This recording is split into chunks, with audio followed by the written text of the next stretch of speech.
오늘 우리가 이제 누가복음 살펴볼 4장 14절부터 21절까지 말씀은 내용으로 보자면 비교적 매우 간단한 스토리를 가지고 있습니다. 어떤 내용이냐면 예수님께서 자라셨던 고향 나사렛에 있는 회당에서 안식일 날 하나님의 말씀인 이사야서 한 부분을 예수님께서 읽어주셨다. 이게 내용의 전부예요. 간단한 이야기죠. 그런데 언제나 그렇듯이 하나님께서 저와 여러분들을 구원하기 위해서 주신 하나님의 말씀은 1.1획도 거짓됨 없는 것과 같이 중요하지 않는 부분이 없어요. 그러니까 단 한 절, 한 단어도 하나님께서 우리에게 주신 풍성한 말씀이라는 것을 우리는 기억해야 합니다. 그리고 제가 비교적 간단한 내용이라고 말씀드렸지만 사실 이 내용이 간단하지 않은 아주 묵직한 구속 사역을 나타내고 있습니다. 우리가 가장 먼저 눈여겨보면 좋겠는 말씀은 14절과 15절 말씀이에요. 14절과 15절 말씀에 이렇게 기록되어 있습니다. 예수께서 성령의 능력으로 갈릴리에 돌아가시니 그 소문이 사방에 퍼졌고 친히 그 여러 회당에서 가르치심에 뭇 사람에게 칭송을 받으시더라. 아멘. 이 읽은 말씀을 보면 예수님께서는 갈릴리로 돌아가셨는데 그 전에 무슨 일이 있었어요? 요 바로 전에 지난주에 나눴던 말씀 예수님께서 마귀에게 시험을 당하셨어요. 그렇죠?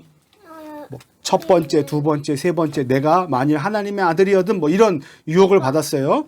그리고 예수님께서 마귀의 시험을 이기셨습니다. 그리고 나서 예수님께서 성령의 능력으로 갈릴리로 돌아가셨다는 거예요. 자, 보세요.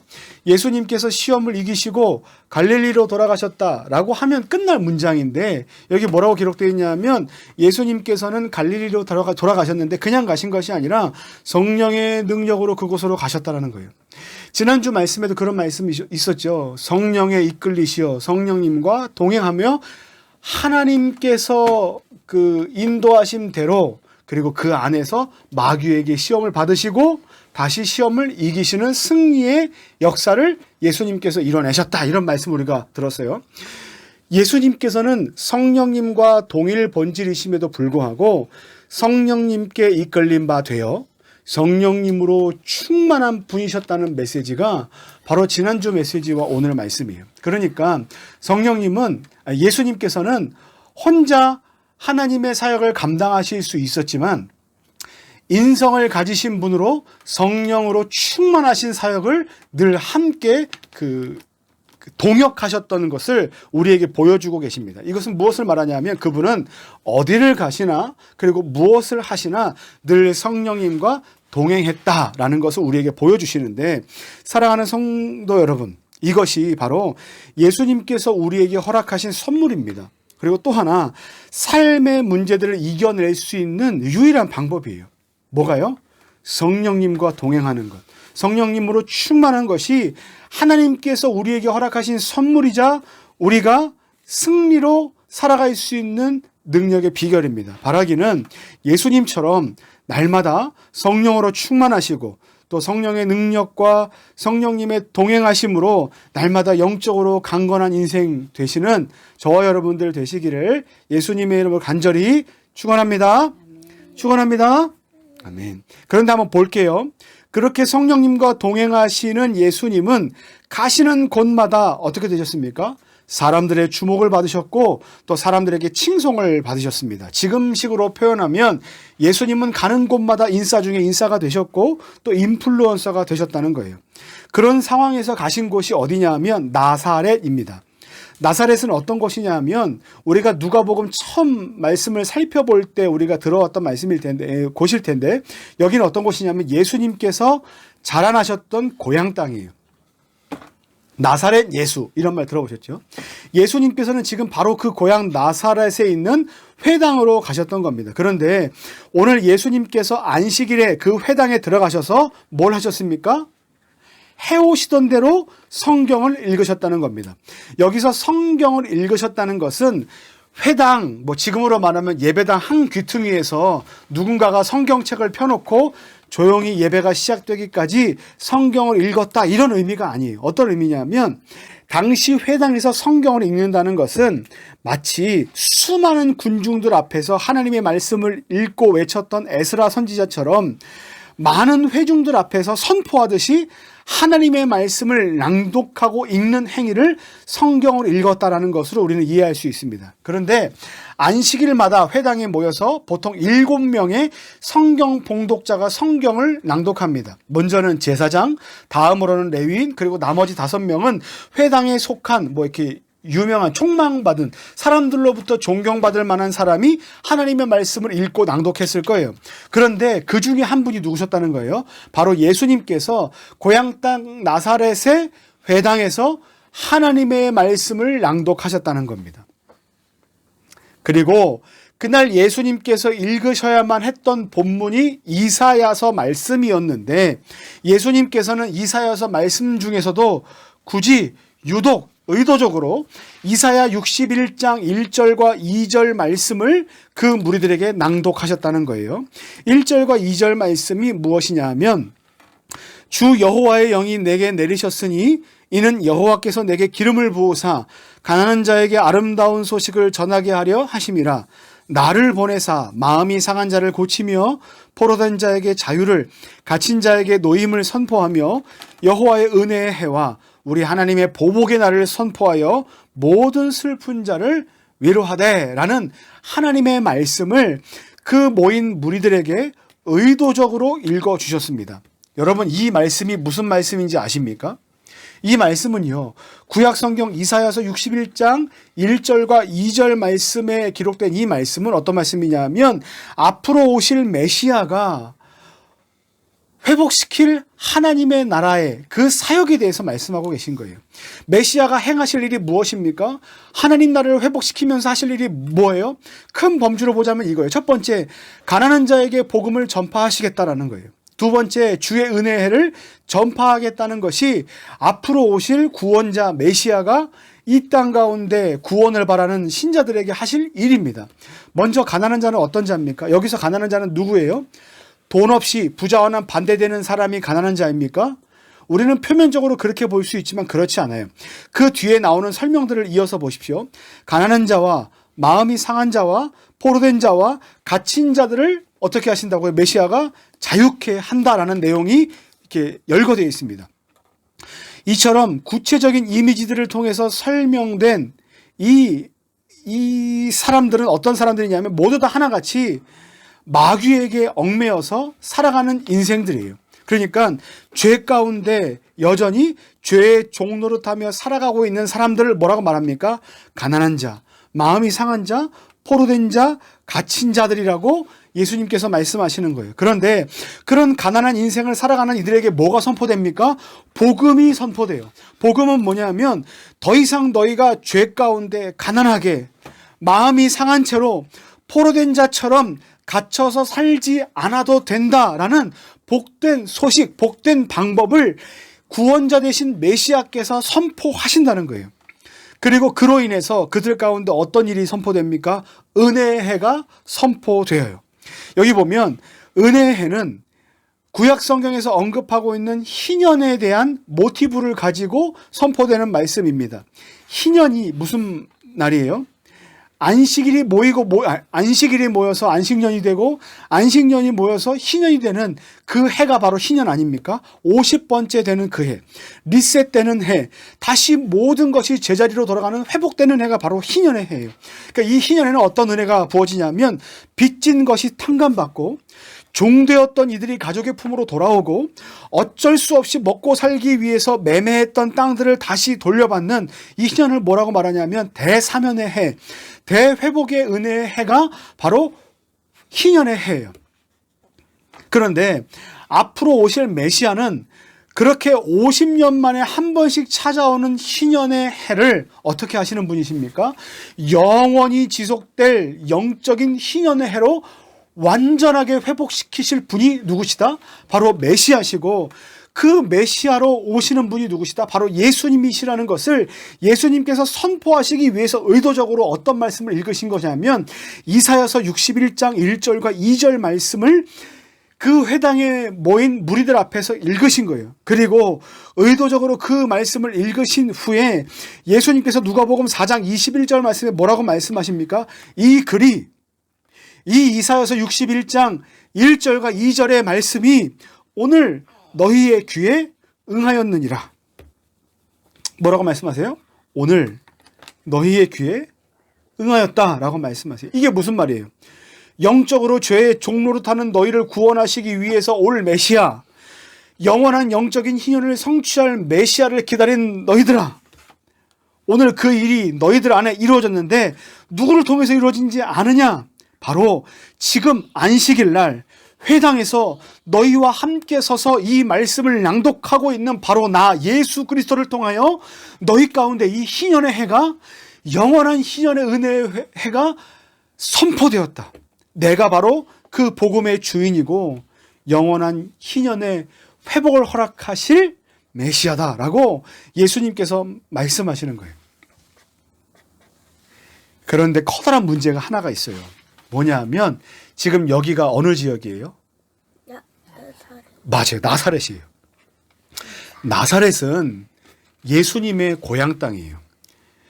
고향 땅에 돌아온 그 고향 땅의 아들이었던 예수를 통해서 이런 말이 선포됐을 때 그 땅 가운데 있는 고향 땅의 많은 이웃들의 반응이 어떤지 보세요. 22절입니다. 그들이 다 그를 증언하고 그 입으로 나오는 바 은혜로운 말을 놀랍게 여겨 이르되 이 사람이 요셉의 아들이 아니냐라고 생각했다는 거예요. 자, 보세요. 하나님의 아들이시오 영원한 구원자 되신 메시아로 오신 예수가 하나님의 말씀을 선포했는데 뭐라고 얘기해요? 이 사람이 가난했던 목수 요셉의 아들 아니냐라고 이야기하는 거예요. 그러니까 예수님께서 복음의 메시지를 선포하실 때 이 복음의 메시지를 그들이 받아들였다는 겁니까? 받아들이지 못했다는 겁니까? 받아들이지 못했어요. 맞아요. 이 복음의 메시지를 받아들이지 못했던 이 메시지를 저는 이렇게 좀 설명하고 싶어요. 익숙함 속에서 나온 불신앙이다 라고 표현하고 싶어요. 여러분 보세요. 회당에서 말씀을 듣던 무리들에게 그 회당이라는 장소는, 그 나사렛이라는 장소는 매우 익숙한 장소였어요. 또 그들이 신앙하는 이 신앙 방식은 매우 익숙한 방식이었어요. 또 그곳에서 말씀을 읽었던 예수라는 인물도 역시 매우 익숙한 사람이었어요. 요셉의 아들, 그는 가난한 목수의 아들로 매우 익숙하게 알고 있었던 사람이었어요. 그런데 그런 익숙함 속에서 그들은 신앙생활을 하고 있었지만 그 익숙함 때문에 그들은 오히려 어떻게 되었습니까? 믿음의 문이 닫혀져 있었습니다. 그러니까 익숙함 속에서 신앙생활을 하고 있지만 그 익숙함 때문에 그들의 믿음은 닫혀 있었다는 거예요. 왜 그런지 그 뒤에 하신 예수님의 말씀을 한번 보십시오. 25절부터 27절까지 말씀입니다. 우리가 읽지는 않았는데 25절부터 26절까지 말씀을 먼저 볼게요. 내가 참으로 너희에게 이르노니 엘리야 시대에 하늘이 3년 6개월간 닫히어 온 땅에 큰 흉년이 들었을 때에 이스라엘에 많은 과부가 있었으되 엘리야가 그중 한 사람에게도 보내심을 받지 않고 오직 시돈 땅에 있는 사렙다의 한 과부에게 뿐이었으며 라고 기록되어 있습니다. 여기 보십시오. 이스라엘에 많은 과부가 있었답니다. 이 과부들은요, 어떤 사람들에 대한 그 대표냐 하면 어려움 가운데 있던 형편의 사람들, 그 대표들 중에 하나라고 할 수 있어요. 그러니까 도와주어야 할, 도움을 마땅히 받아야 할 만한 사람들이었습니다. 그런데 그렇게 이스라엘 땅 가운데 수많은 과부들이 있었음에도 불구하고 엘리야 선지자가 누구에게로만 찾아갑니까? 유독 시돈 땅에 있는 사렙다에 있는 한 과부에게만 찾아가서 은혜를 베풉니다. 이 과부를 우리가 사르밧 과부라고도 말하는데 이 사르밧은요, 이방 땅이에요. 그런데 그 사르밧 과부는요, 양식이 끊이지 않았고 죽었던 아들도 살아나는 은혜를 경험하게 됩니다. 유대인들의 관념으로 보자면요, 은혜가 마땅히 없어야만 하는 지역 가운데 하나님의 은혜가 있었다는 거예요. 하지만 하나님은 그곳에 무엇을 허락하셨습니까? 은혜를 허락하셨어요. 그런데 이 일이 제일 못마땅하게 여겨졌던 사람들은 누구였을까요? 이스라엘 사람들이에요. 그러니까 어떤 사람들이냐면 당연히 은혜는 우리 것이다, 내가 누리는 것이 당연하다라고 말하는 익숙함에 젖어 있는 사람들이 이 상황을 가장 못마땅하게 여겼을 겁니다. 그 뒤에 나오는 말씀도 보십시오. 27절 말씀입니다. 또 선지자 엘리사 때에 이스라엘에 많은 나병 환자가 있었으되 그 중에 한 사람도 깨끗함을 얻지 못하고 오직 수리아 사람 나만 뿐이었더라라고 되어 있습니다. 여기에 보십시오. 똑같은 논리예요. 이스라엘에 나병 환자가 많았습니다. 그런데 유독 누구만 나음을 입었습니까? 수리아 사람 나만만 나음을 입었어요. 나만 장군 아시죠? 이방 사람이었어요. 하나님은 이 이방 사람 나만 가운데 병 고치는 은사를 허락해 주셨습니다. 여러분, 이게 은혜예요. 여러분, 우리는 하나님의 은혜는 뭐라고 생각합니까? 나의 것이라고 생각합니다. 그리고 그 틀 안에 갇혀서 우리는 익숙함 안에 갇혀 있는 믿음이 닫힌 그런 삶을 살아갈 때가 많습니다.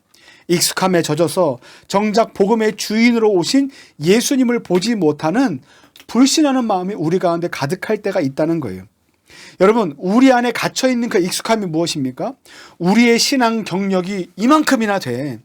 나는 우리 아버지가 교회 안에서 어떤 일을 하고 있는지 나는 너무나 잘 알고 있어. 내가 교회에서 어떤 봉사를 하고 있는지, 내 직분이 무엇인지, 우리 가정이 우리 교회에 얼마나 많은 11조를 하는지, 우리가 얼마나 많은 헌신을 하는지, 내가 얼마나 많은 전도를 했는지 등등 내가 알고 있고 내가 행해왔고 내가 누리고 있었던 많은 영적인 익숙함의 모습들을 가지고 우리는 신앙생활을 하려고 합니다. 그것이 뭔지 아십니까? 의예요.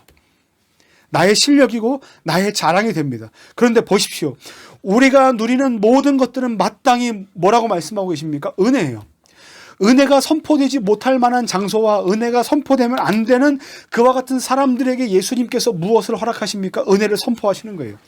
마땅하게 갇혀있고 마땅하게 가난하고 마땅하게 억눌려 있고 마땅하게 마음이 상해 있고 마땅하게 죽을 수밖에 없는 영혼들 가운데 희년의 해를 선포하시는 것이 바로 예수님의 회복하심의 메시지예요. 그런데 우리는 늘 예수님께 집중하지 못하고 무엇을 얘기합니까? 우리 가운데 있는 익숙한 신앙의 방식들, 그 틀을 이야기합니다. 제가 지난주에도 말씀드렸고 여러 번 말씀드렸지만 여러분, 드라마나 영화에서 기독교가 어떤 소재로 사용됩니까? 악한 사람들을 부각시키는 장치로 사용되는 경우가 너무나 많습니다. 그런데 보십시오. 그 안에 나오는 많은 사람들이 모두 다 하나같이 어떤 사람들인지 아십니까? 다 익숙함에 갇혀 있는 사람들이에요. 성경을 읽는 것도 권사님으로 불리고 목사님으로 불리고 그리고 사모님으로 불리고 장로님으로 불리는 그 모든 것들도 그리스도인으로 불리는 것들도 매우 익숙한 것들입니다. 여러분 지나가는 사람들 수많은 군중들 앞에서 집사님 했을 때 여러분들 돌아보지 않으시겠습니까? 교회에서 집사라고 불리는 것이 내게 너무나 익숙하기 때문에 수많은 군중들 사이에서 집사님 부르면 우리는 그냥 바로 쳐다볼 수밖에 없어요. 여러분, 신앙이라는 것이 이런 것과 동일합니다. 우리는 익숙함에 갇혀서 내가 그 집사 직분을, 내가 목사 직분을, 내가 그 장로 권사 직분을 어떻게 받았고 왜 받았는지에 대해서는 생각하지 못하고 그냥 그 직분이 불렸을 때 우리가 반사적으로 돌아볼 수 있는 것이 우리가 익숙함에 갇혀 있는 모양이에요. 근데 우리는 뭘 잊고 삽니까? 예수님께서 우리 가운데 어떤 은혜를 베푸셨는지, 예수님께서 죽을 수밖에 없는 우리를 어떻게 살리셨는지, 우리를 회복시켜 주셨는지, 마땅히 죽을 수밖에 없는 우리가 주님으로부터 어떤 은혜를 받았는지에 대해서는 날마다 떠올리지 않아요. 왜 그런지 아십니까? 익숙하기 때문에 그래요. 여러분, 익숙함에 갇혀서는 안 됩니다. 익숙함에 갇혀서는 우리가 비교할 수밖에 없어요. 많은 것을 비교할 수밖에 없고, 화려한 것을 비교할 수밖에 없고, 잘 돼 있는 것을 비교할 수밖에 없고, 남이 갖고 있는 것을 비교할 수밖에 없어요. 오늘 우리가 뉴시티 교리문답 12번째 말씀을 살펴보면서 9번째 계명, 10번째 계명에 담긴 의미가 뭡니까? 라는 말씀을 살펴봤잖아요. 10번째 계명, 남의 것을 탐내지 말라는 그 말씀 안에 뭐가 기록되어 있습니까? 다른 사람이 갖고 있는, 다른 어린이가, 다른 친구 갖고 있는 포카, 탐내는 마음. 다른 사람이 갖고 있는 아주 멋있는, 우리 집보다 넓은 집을 갖고 있는 그것을 탐내는 마음. 다른 사람이 몰고 있는 아주 좋은 차를 나도 갖고 싶어하는 그 마음, 탐내는 마음. 다른 사람이 누리고 있는 생각, 다른 사람이 운영하고 있는 그 교회, 다른 사람이 익숙하게 누리고 있는 그것을 나는 마땅히 누리지 못하고 있는 그것들을 보면서 현실 가운데 아파할 수밖에 없는 그 수많은 모든 것들이 사실은 당연한 것 같고 위로받아야 되는 것 같지만 그것이 무엇인지 아십니까? 하나님께서 우리 가운데 날마다 베풀어 주시고 있는 그 은혜를 은혜로 여기지 못하는 익숙함 안에서 갇혀있는 불신앙의 모습들이 바로 그런 모습들이라는 거예요. 여러분, 우리가 살아가고 있는 자리에서 익숙함을 탈출해서 무엇을 경험해야 됩니까? 바로 예수님께서 저와 여러분들을 선택하셨고 예수님께서 우리들을 구원해 내셨다는 것을 우리는 믿음으로 고백해야만 합니다. 그 메시지가 영적인 희년의 회복의 메시지예요. 가난한 자들, 마음이 상한 자들, 갇혀있는 자들, 넘어져 있는 자들, 그리고 무너져 있는 그 모든 신자들 삶 가운데 예수님께서 찾아오셔서 영적으로 그 모든 것들을 회복시키시고 리셋시켜 주셔서 더 이상 눈물이 없는 그 은혜를 우리 가운데 허락하셨다는 것을 우리는 기억해야만 합니다. 사랑하는 성도 여러분, 말씀을 마무리할게요. 우리는 영적인 익숙함에서 탈출해야만 합니다. 거기에는 우리의 열심과 우리의 의로움과 우리의 잘남과 우리의 됨됨이와 우리의 착함과 우리가 많은 것들을 가졌는가 그 어떤 것들도 거기에는 단 하나 내세울 틈이 없습니다. 하나님의 은혜는 또 나만의 것이 되어야 한다라는 자만하는 마음과 욕심으로 채워지는 욕망의 마음도 거기에는 자리 잡을 수 없습니다. 오직 우리의 믿음 안에, 우리의 마음 안에 있어야 할 것은 나는 오직 예수님의 은혜로만 사로잡힌 자라는 것을 믿음으로 고백하는 그 믿음의 고백만 있어야 할 줄 믿습니다.